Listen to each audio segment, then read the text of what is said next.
Je ne sais pas si, avec ce que tu as entendu déjà hier soir, tu te dis clairement, si il faut que je regarde ma vie et que je me pose la question, est-ce que je suis un disciple de Jésus-Christ ou pas? La réponse est oui, c'est flagrant. Ou peut-être tu te dis, est-ce que réellement je suis un disciple de Jésus qui a été terrassé, qui a changé complètement de vie de manière radicale? En fait, au fur et à mesure des prédications, on va régulièrement décrire ce qu'est un disciple de Jésus-Christ, et peut-être qu'au fur et à mesure, il va se passer quelque chose en toi et que tu vas dire, mais est-ce que c'est vraiment moi ou pas? Un petit peu comme si on était en train de jouer un qui est-ce. Oui, j'ai 5 enfants.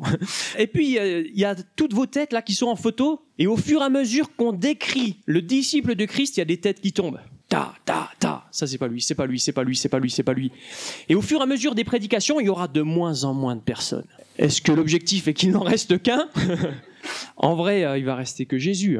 L'objectif, c'est pas juste de vous démoraliser en vous disant mais on est tellement loin d'être des disciples du Christ. Si vous êtes là, on imagine que vous souhaitez être disciple de Jésus-Christ. Et donc on va décrire ce qu'est un disciple du Christ, incapable bien sûr de vivre en disciple par ses propres forces. On va décrire ce qu'est un disciple de Jésus-Christ pour qu'on puisse s'encourager ensemble à revenir à l'essentiel, à se motiver, à grandir de plus en plus à la ressemblance de Jésus-Christ. Mais je ressortirai ce jeu lors de la dernière prédication pour faire tomber un petit peu et voir où on en est chacun. Aujourd'hui, le sujet devient un disciple qui s'attache à son maître. Donc on continue, on décrit. Qu'est-ce qu'un disciple? Un disciple, c'est quelqu'un qui s'attache à Jésus. Est-ce que pour toi c'est une évidence qu'être disciple, ça veut dire s'attacher à Jésus? Quand il fallait décrire hier un chrétien, un disciple, tout de suite tu t'es dit, un disciple forcément c'est quelqu'un qui est attaché à Jésus. Il y a un lien étroit, c'est sûr. J'imagine qu'en partie oui, parce que si tu as grandi dans une famille chrétienne, et vous êtes probablement la majorité ici, depuis tout petit, quand on te pose la question qu'est-ce que c'est qu'un chrétien, tu réponds, en fait moi ma foi chrétienne c'est différent, c'est pas une religion, c'est une... Bien. C'est une relation, donc il y a quelque chose d'un attachement d'une personne à une personne. Nous, ce qu'on vit, notre christianisme, c'est nous avons découvert Jésus-Christ, il nous a sauvés, on vit en relation avec lui, on vit pour lui. Donc c'est quelque chose qu'on dit. Au final, c'est pas choquant ce que je suis en train de vous dire. Est-ce que c'est ce qu'on vit? Est-ce que ce qui te décrit le mieux, c'est que tu es une personne qui est attachée à Jésus, avec un lien étroit avec Jésus au quotidien? Est-ce que les personnes avec qui tu es venu, de ton groupe de jeunes ou des amis que tu rencontres ici, est-ce que s'ils devaient te décrire, là voilà, on fait un petit jeu, chacun doit décrire son voisin, on va pas le faire pour de vrai, est-ce qu'ils te décrivent en disant mais lui c'est sûr, il est attaché à Jésus quoi, c'est un truc, c'est la première chose à laquelle je pense quoi. Oui, non. Est-ce que toi, tu penses à des personnes où tu dis, dans ta famille ou dans ton église, des personnes où c'est évident, elles sont attachées à Christ. C'est évident. Comment tu le remarques? Ça se voit à quoi, en fait? Est-ce que tu penses à quelqu'un? Moi, oui, je peux penser à certaines personnes. Mais ça se remarque à quoi? Est-ce que c'est parce qu'elles lisent tout le temps la Bible? C'est peut-être un signe. Est-ce que c'est parce qu'on voit qu'il y a quelque chose qui est prioritaire dans leur vie? Et c'est tellement prioritaire que ça a même transformé la manière de gérer l'argent, la manière de gérer le temps. Il y a des choses, ils ont une certaine logique qui est complètement différente à tous les autres êtres humains de cette terre, on a l'impression. C'est à ça qu'on voit que ces personnes sont attachées à Dieu. Deviens un disciple qui s'attache à Jésus. Si c'est évident et pas évident en même temps, que c'est ce qu'on vit, être attaché à Jésus, en tout cas, c'est quelque chose qui est essentiel pour Jésus lui-même. S'il a appelé ses disciples à le suivre, il les a aussi appelés à demeurer en lui au quotidien. Je lis Jean chapitre 15, ce ne sera pas le texte sur lequel je vais revenir tout le temps, mais ça va être un texte d'introduction, on va dire. Je lis les versets 4 et 5. « Demeurez en moi et je demeurerai en vous. Le sarment ne peut pas porter de fruits par lui-même sans rester attaché au cep.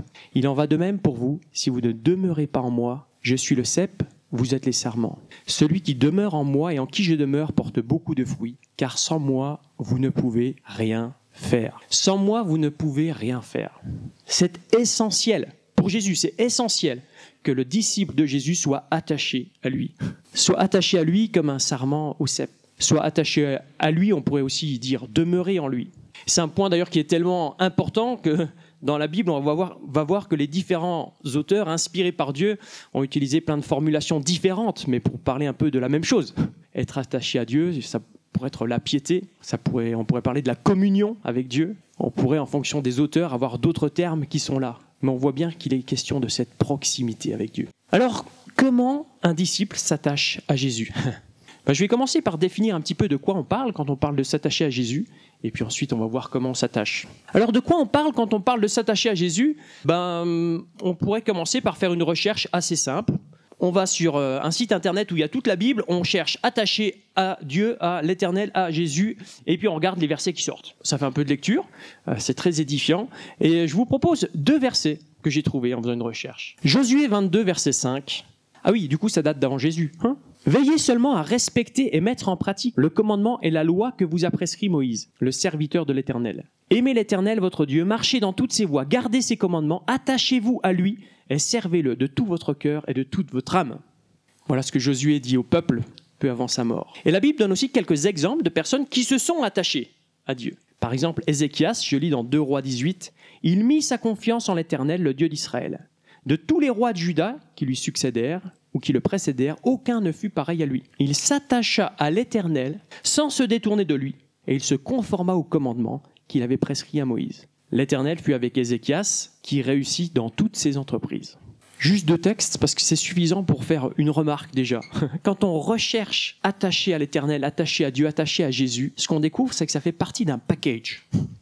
Être attaché à Jésus, être attaché à Dieu, il y a quelque chose qui est lié à l'obéissance, quelque chose qui est lié au fait qu'on se détache d'autre chose, il y a quelque chose qui est lié à des priorités de vie. En fait, être attaché, ça implique énormément de choses.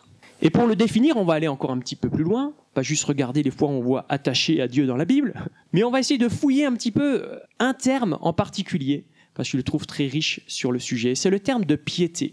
Comment est-ce que vous traduisez piété en français courant ? Allez-y, vous pouvez tenter. Il y a un petit indice dans le titre de la prédication.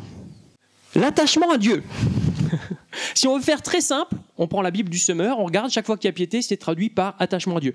Alors, chaque fois, j'ai pas tout vérifié. Mais régulièrement, quand il y a écrit piété, on voit que c'est traduit dans la Bible du semeur par attachement à Dieu. D'ailleurs, la première fois que j'ai retenu ce que voulait dire piété, j'imagine on me l'a expliqué plusieurs fois quand j'étais petit, et un beau jour je l'ai retenu. Je l'ai retenu grâce à une image, et c'était l'image de la chèvre de Monsieur Seguin. Qui est-ce qui connaît l'histoire de la chèvre de Monsieur Seguin ? Ça va, je suis pas tout seul. Vous demanderez à votre voisin qui a levé la main, c'est quoi cette histoire ? En gros, c'est une chèvre qui est attachée à un pieu, et puis en fait, elle aimerait aller gambader dans la montagne, parce que c'est tellement mieux là-bas où il y a le loup qui va finir par la manger. Voilà. En gros, c'est juste pour retenir qu'être pieux, c'est être attaché à. C'est tout. Ça s'arrête là. Être pieux, c'est être attaché à. Si vous êtes comme moi, vous pouvez le retenir à vie. C'est pratique, non ? Et d'ailleurs, attachement, ça vient d'un ancien mot français qui veut dire poteau, pour attacher à. Pour attacher un animal à un poteau. Donc, piété, attachement à Dieu, on est sur des synonymes. Ok ? Tout va bien. Puis maintenant, une fois qu'on est passé à Monsieur Seguin, on va plutôt s'adresser à des théologiens quand même, et on va regarder comment est-ce qu'eux définissent la piété, cet attachement à Dieu. Alors du coup, j'ai cherché un petit peu comment Jerry Bridge, par exemple, c'est un de mes auteurs préférés en ce qui concerne la vie de disciple, comment Jerry Bridge, qui a écrit, je dis ça comme ça, au cas où, Vers une vie sainte, ou Pas si grave, n'hésitez pas à lire ses livres, qui sont excellents. Qu'est-ce qu'il a écrit sur la piété ? Il a écrit « Le mot piété, dans sa version originale, donne l'idée d'une attitude personnelle envers Dieu qui produit des actes agréables à Dieu. » Une attitude personnelle envers Dieu qui produit des actes agréables. La dévotion en action. Bon, après, si quand tu définis un terme, tu en donnes un autre qui est plus compliqué, on va pas s'en sortir. La dévotion en action, c'est-à-dire l'attachement. Un attachement sincère et fervent, c'est ça la dévotion. Un attachement à Dieu en action. Ça, c'est Jerry Bridge. Ensuite, Jacques Blocher. Pour une fois, c'est pas Henri. Parler de piété, c'est parler de notre vie intérieure, de la relation personnelle de l'homme à Dieu, sans s'arrêter à l'intérieur, puisque ça commence à l'intérieur et ça finit par être visible à l'extérieur. Ça, c'est sa définition. Et chez Jerry Bridge, comme chez Jacques Blocher, on voit que cet attachement à Dieu est quelque chose qui se passe à l'intérieur. On parle de notre vie intérieure, mais c'est tellement fort que ça va se voir à l'extérieur. C'est une évidence. Et Jésus aime beaucoup toutes ces images de choses petites, de petites graines qui finissent par grandir et être visibles, de tout ce qui est caché et qui sera révélé, qui est là juste dans le cœur et qui finit par être percutant aux yeux de tous. Impossible de le cacher. La piété est donc ce qui se passe au-dedans de nous et qui finit par être visible. Ce caractère chrétien qui jaillit de notre relation avec Dieu. Quand on connaît Dieu intimement, ce sera un autre mot à la place de piété, connaître Dieu, forcément, ça se voit. La vraie foi, ça se voit. Quand on est dans une communion intime avec Dieu, ce sera encore un autre mot, une communion intime avec Dieu. Cette relation de proximité, sans trouble avec Dieu, produit un changement de vie. Je ne sais pas si vous imaginez ce que je suis en train de dire. Une relation sans trouble avec Dieu. Dieu, le créateur de toutes choses, toi, moi, on est loin d'être digne de ça, hein, et on l'a chanté, on l'a remercié. Quelle grâce incroyable. On peut aujourd'hui prétendre à une communion sans trouble avec Dieu. On peut être attaché à lui, mais quel cadeau extraordinaire. Alors, est-ce que toi, si je reprends le qui est-ce que toi, tu as l'impression de vivre cet attachement à Dieu? Est-ce que tu vois ce caractère chrétien qui jaillit de cette relation intime que tu as avec Dieu au quotidien? Est-ce que tu vois ce fruit de l'esprit? Ou est-ce que parfois tu as de quoi douter? On a tous de quoi douter. Heureusement, il existe la repentance. On peut demander pardon et puis jouir de nouveau d'une pleine relation à Dieu, simplement grâce à qui il est et grâce à son œuvre. C'est fantastique. Donc ça, c'était pour définir un petit peu ce qu'est l'attachement à Dieu. Maintenant, comment grandir dans cet attachement à Dieu? J'aurai 2 points. Mon premier point, c'est que pour grandir dans l'attachement à Dieu, il faut déjà réaliser que c'est un cadeau extraordinaire. Et mon deuxième point, c'est qu'il faut réaliser que c'est un défi extraordinaire. Et pour illustrer ces 2 points, illustrer c'est le mauvais mot, en fait ces 2 points vont sortir d'un texte biblique que j'ai choisi. Et c'est un texte biblique qui est aussi un appel adressé par Jésus aux disciples. On a vu hier, acte 9, l'appel de l'apôtre Paul, on va voir un autre appel qu'a fait Jésus aux disciples. Est-ce que vous savez dans la Bible combien d'appels sont décrits? Parce qu'il y a plein de disciples, on ne sait pas trop comment ils ont été appelés. Vous pensez à qui si on parle d'appel qui a été adressé à un disciple? Jésus lui dit « Suis-moi » par exemple, vous pensez à qui? Pierre? Ouais. Matthieu? Effectivement, Matthieu 9,9. Mais on va voir Pierre, on va voir les pêcheurs, les 4 en même temps. Ce sera dans Matthieu chapitre 4. C'est une histoire qu'on a vraiment l'habitude de lire. C'est juste quelques versets. En fait, on a tellement l'habitude de lire qu'on réalise peut-être pas à quel point c'est extraordinaire. Ça, c'est peut-être le côté compliqué quand on a grandi dans une famille chrétienne et qu'on entend les histoires depuis tout petit. On lit des histoires et dit « Ah, un âne qui parle. Ouais, normal, classique. » On voit même plus le côté extraordinaire. Mais là, ce qui se passe dans cette histoire, c'est encore plus extraordinaire qu'un âne qui parle. Enfin, Dieu sur terre qui appelle des humains. Enfin, c'est vraiment... Là, ce qu'on va voir, c'est vraiment extraordinaire. Et pour montrer à quel point c'est extraordinaire, avant de lire le texte, je vais juste vous proposer de lire ce texte, mais version BD, pour réaliser à quel point c'est extraordinaire. Peut-être il y en a qui ont regardé la série The Chosen et qui ont plutôt ces images-là en tête de l'appel des disciples. Et ça montre aussi combien c'est extraordinaire. C'était il y a quelques semaines à Capernaum, au bord de la mer de Galilée. C'était le petit matin et on rentrait de la pêche. Parce que j'ai oublié de vous dire, je suis pêcheur, comme mon père, et le père de mon père, et le père du père de mon père. Enfin, vous savez ce que c'est. Moi, au départ, la pêche, c'était pas trop mon truc, mais il faut bien gagner sa croûte. Bref, on rentrait d'une nuit de pêche harassante. On n'avait rien pris. Moi, avec mes fils, Pierre et André, et Zébédée, mon associé, sur l'autre bateau avec ses garçons, Jacques et Jean. Au début, je n'avais pas fait attention. Il y avait ce type sur la plage. Il avait l'air d'attendre quelque chose. Pendant qu'on nettoyait les filets, il s'est approché, et il est monté dans le bateau. « Hé, toi ! Les seuls passagers qu'on accepte à bord, c'est les poissons. Alors t'es gentil, tu descends.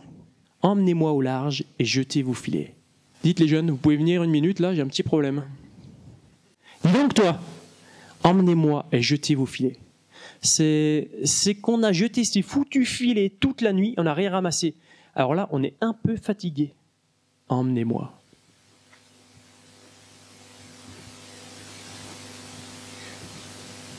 Les voilà. Quand ils sont revenus, les bateaux étaient pleins craqués. Quant aux gamins, ils étaient complètement excités. « Papa, c'est un miracle !»« Regarde, papa, je crois que c'est lui. C'est le Messie. » Le Messie. Si ce gars-là est le Messie, je suis la reine de Saba, que je lui ai répondu. Vous croyez qu'il m'aurait écouté? Pensez-vous. Et puis le type, ce Jésus, s'est mis à leur parler. Je ne sais pas ce qu'il a bien pu leur raconter. Toujours est-il que quand il est parti, ils l'ont suivi comme un seul homme. Avec Zébédée, on est restés comme 2 ronds de flanc. Ben mince alors. On va lire Matthieu chapitre 4, qui est le texte parallèle de Luc avec cette pêche miraculeuse. Je lis les versets 17 à 20.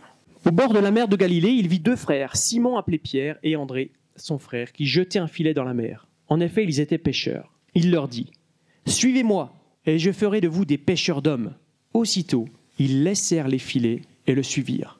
Qu'est-ce que ce gars a bien pu leur dire? Qu'est-ce que Jésus leur a dit? Simple. Il leur dit, suivez-moi et je vous ferai pêcheurs d'hommes. C'est pas extraordinaire. Il dit juste ça et les gars le suivent.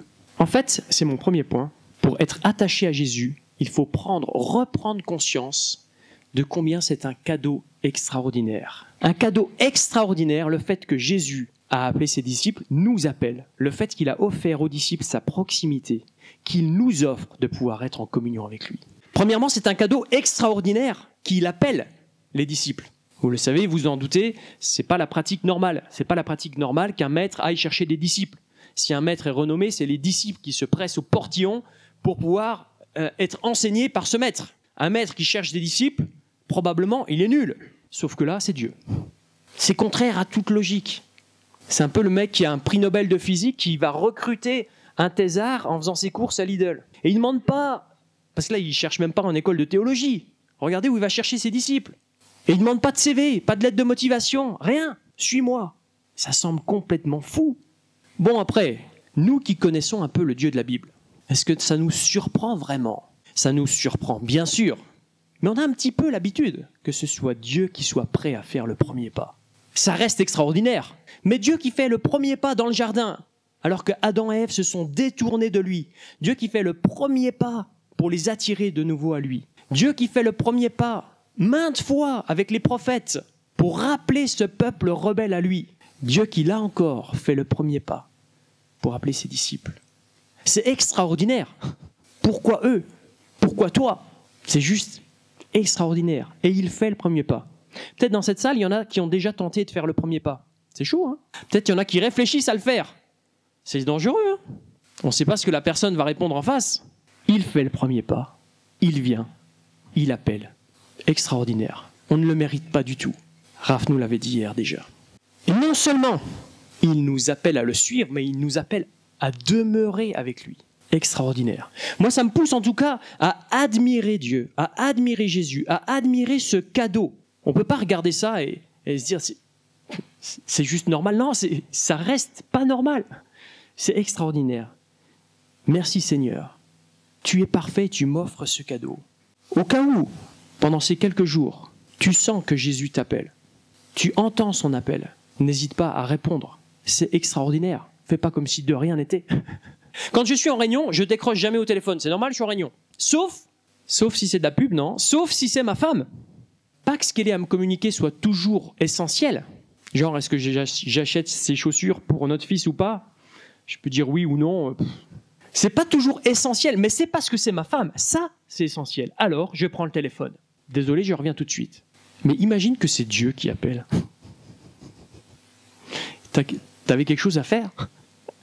Zut alors. Quelque chose de plus important. En fait, c'est un cadeau extraordinaire qu'il nous fait de nous appeler. Tu vas me dire, moi, j'aimerais bien que Jésus vienne m'appeler de la même manière qu'il a appelé les disciples dans Matthieu 4. Là, ok, je répondrai aussi. Il n'y a pas de souci.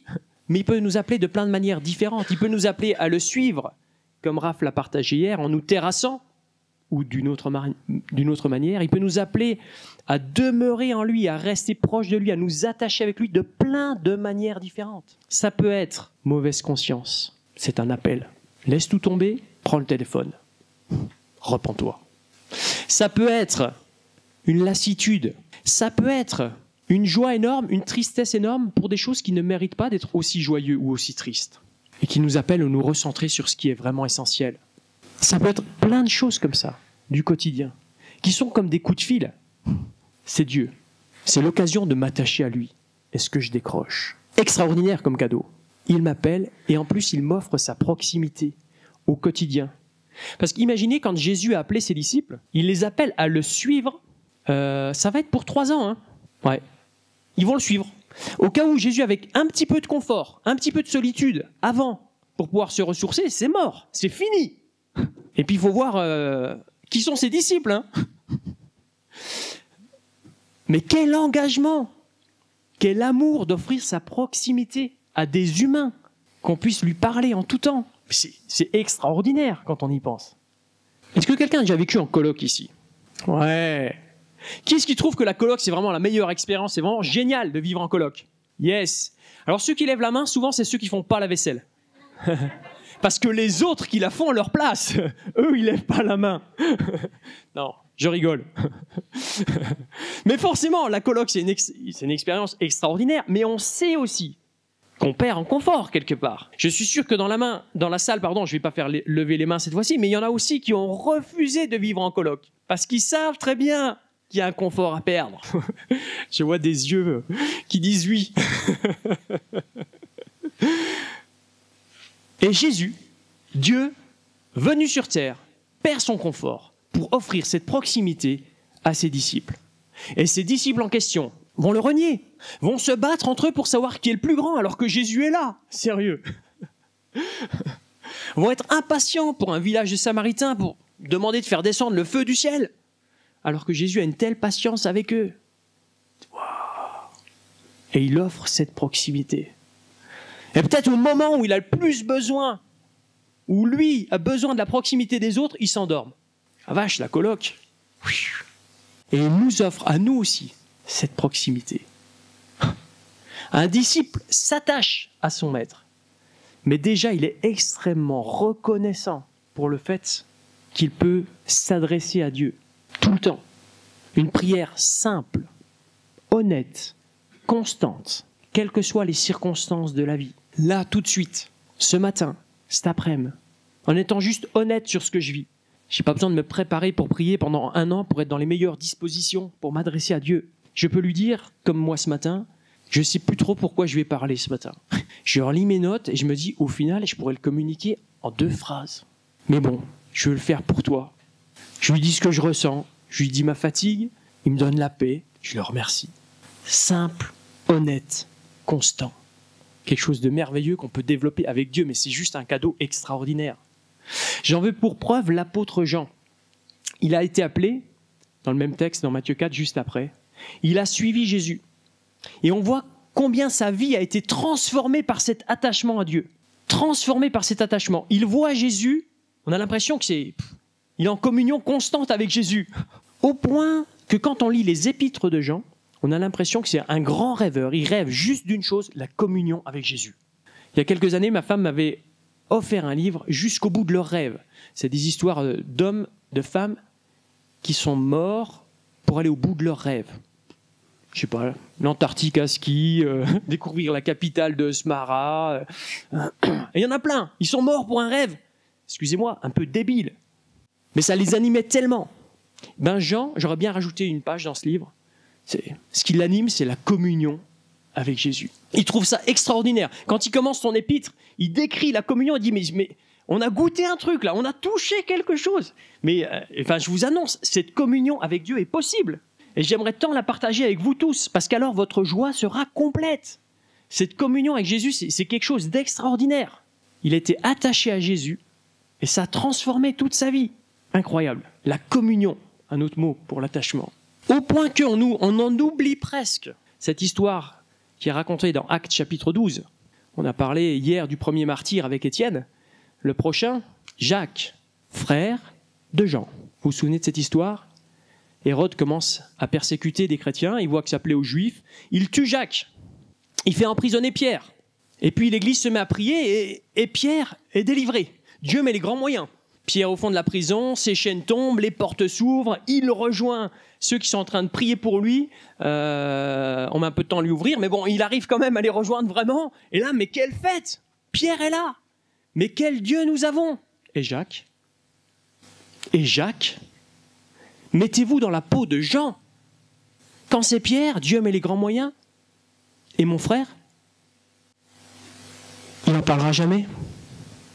Dans 1 Jean, il dira simplement « Dieu est lumière, il n'y a pas de ténèbres en lui. Il est parfait. » Il a goûté à cette communion avec Dieu. Il y avait un tel attachement à Dieu qu'il lui fait juste pleinement confiance. Cadeau extraordinaire. Conscient de ce cadeau, sa vie est transformée. Ça ne donne pas envie de vivre cette communion, cet attachement à Dieu? Moi, ça me donne envie. Bien sûr, je n'ai pas l'impression de le vivre comme ça au quotidien. Mais ce qui est sûr, c'est que j'ai envie de grandir. Un disciple s'attache à son maître, c'est un cadeau extraordinaire, c'est aussi un défi extraordinaire. Alors, comment le vivre? Comment vivre ce que Jean a pu vivre? C'est vrai que c'est un défi. Quand on revient à Matthieu chapitre 4, on voit que Jésus leur demande aux disciples de le suivre. Il leur demande pas, excusez-moi les gars, vous n'avez pas 5 minutes pour moi? J'aurais besoin d'un petit coup de main là, ou 2 heures à me consacrer, un dimanche matin par exemple, voire même, plus, 2 heures aussi le jeudi soir, ce serait hyper sympa. Non, il leur demande, vous n'auriez pas une vie à me consacrer? Ah oui, une vie. Genre, vos priorités vont changer. À partir de maintenant, tout ce qui est travail, rémunération, valeur, en fait, tout va changer. Vous aurez une autre vie. Ah, il y a un défi extraordinaire quand même.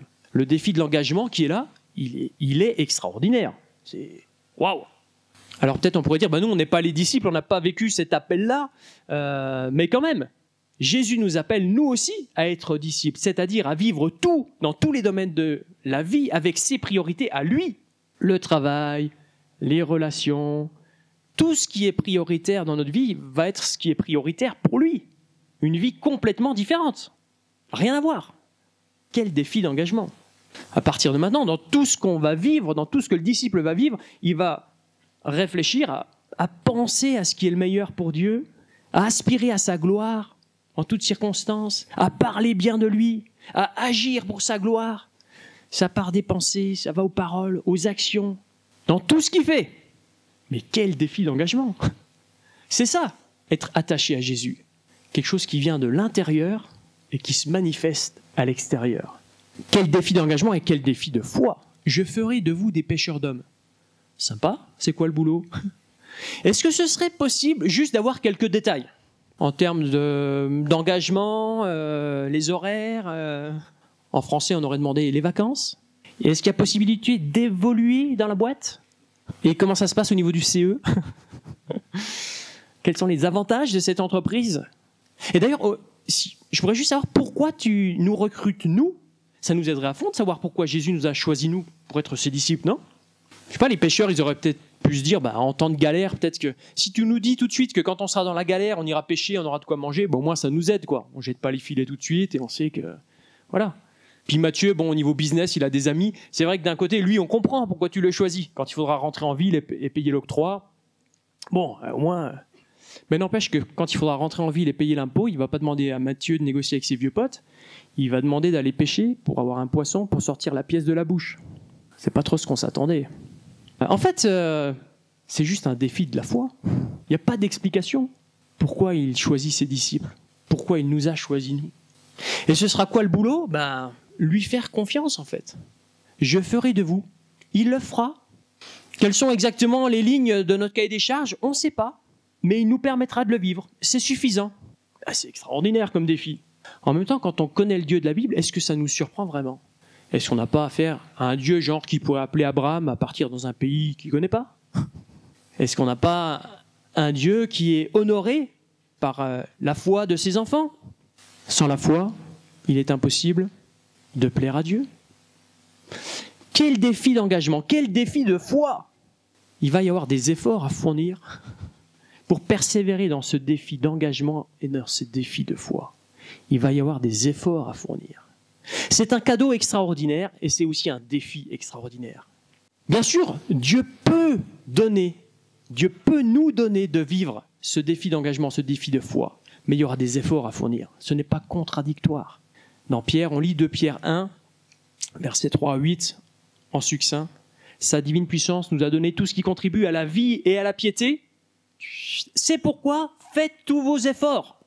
Dieu nous a donné tout ce qui contribue à la vie éternelle et aussi à la piété, aussi à l'attachement à lui, au quotidien. Il nous a donné tout ce qui est nécessaire pour demeurer en lui, un jour à la fois, un jour après l'autre. Tout nous a été donné, c'est possible. Ce défi de l'engagement est possible. Ce défi de la foi est possible. On peut rester attaché à Dieu. Il nous a donné tout ce qu'il faut. Il empêche qu'il y aura des efforts à fournir. C'est pourquoi faites tous vos efforts. Parfois, on a tendance à opposer la notion de grâce à la notion d'effort. Des notions qui ne s'opposent pas du tout. La notion de grâce s'oppose à la notion de mérite. Puisque tout est grâce, nous n'avons pas de mérite. Ça s'oppose. Mais la notion de grâce ne s'oppose pas à la notion d'effort. Puisque grâce, alors effort. Puisque cadeau extraordinaire, alors défi extraordinaire. On le sait, mais parfois on a du mal à l'exprimer.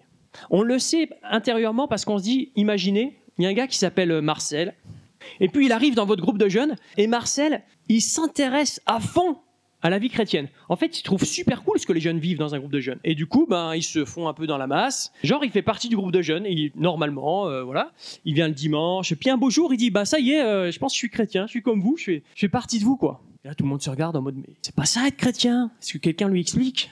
Différence entre chrétien et disciple? Non. Est-ce que quelqu'un lui explique, je sais qu'être chrétien? Donc le responsable de groupe de jeunes va le voir, lui dit, en fait, tu sais Marcel, c'est pas de participer à tout qui fait de toi un chrétien, c'est pas par les œuvres qu'on est sauvé, c'est par la foi et par la foi seule. Il faut que tu crois que Jésus-Christ est mort et ressuscité. Il est mort pour payer pour tes fautes, il est ressuscité pour te donner la vie. Et puis une fois que tu auras cette foi, là tu seras vraiment chrétien. Ah ok. Marcel il rentre chez lui, il continue à venir, puis un beau jour, Marcel arrive au groupe de jeunes, c'est fantastique, il va dire, ça y est, les gars, je crois que ça y est, je me suis converti, c'est comme ça qu'on dit chez vous, ouais. Je me suis converti, ça y est, ouais, j'ai vraiment la foi, voilà, c'est la fête, tout le monde est super heureux de voir que Marcel est devenu chrétien, et puis Marcel disparaît, vient plus au groupe de jeunes, vient plus à l'église. Puis 2 mois plus tard, tout à coup, Marcel réapparaît au groupe de jeunes, puis là, le responsable va le voir et dit, Marcel, qu'est-ce qui se passe? Tu m'as dit que c'est la foi seule. Du coup, j'étais trop content, quoi. Qu'il n'y avait pas besoin de faire toutes ces œuvres, de participer aux rencontres comme si c'était une religion. Zut. Ouais, mais Marcel, en fait, tu vois, quand même, il y a un engagement, tu vois. Après, il y a le baptême. Tu vois, si vraiment t'es chrétien. Puis, un groupe de jeunes, c'est bien, mais il y a l'église. Puis l'église, après, c'est bien aussi de voir les frères et sœurs dans la semaine. Puis t'as ta Bible, tu sais qu'il faudrait que tu lises régulièrement. Et là, Marcel, il se dit, mais il y avait une arnaque sur l'étiquette. C'est quoi ce truc? On me dit, c'est la foi seule. C'est pas une histoire vraie. Mais peut-être que des fois, on présente mal l'étiquette. Parce que c'est un cadeau extraordinaire, mais c'est aussi un défi extraordinaire. Et Jésus ne l'a pas caché, que c'est un défi extraordinaire de rester attaché à lui. C'est juste un signe de la vraie foi quand on se lance dans ce défi extraordinaire. Alors, vivre ce défi extraordinaire, c'est probablement, régulièrement, reprendre conscience que c'est un cadeau extraordinaire que Dieu nous offre de pouvoir être attaché à lui, que Dieu nous offre de pouvoir être proche de lui. Réaliser que c'est un cadeau extraordinaire. Ensuite, se repentir quand je remarque plus que c'est un cadeau extraordinaire. Se repentir, demander pardon, que je n'ai plus conscience de ce cadeau extraordinaire. Que genre, je viens devant Dieu quand je veux, genre c'est normal que lui m'accueille. C'est extraordinaire. Et s'il m'appelle, il faut que je décroche, quoi. Me repentir quand je réalise plus la valeur de ce cadeau. Me repentir aussi quand cette vie extérieure ne manifeste plus une vie intérieure transformée par un attachement à Dieu. Quand je ne vois plus le fruit de l'esprit.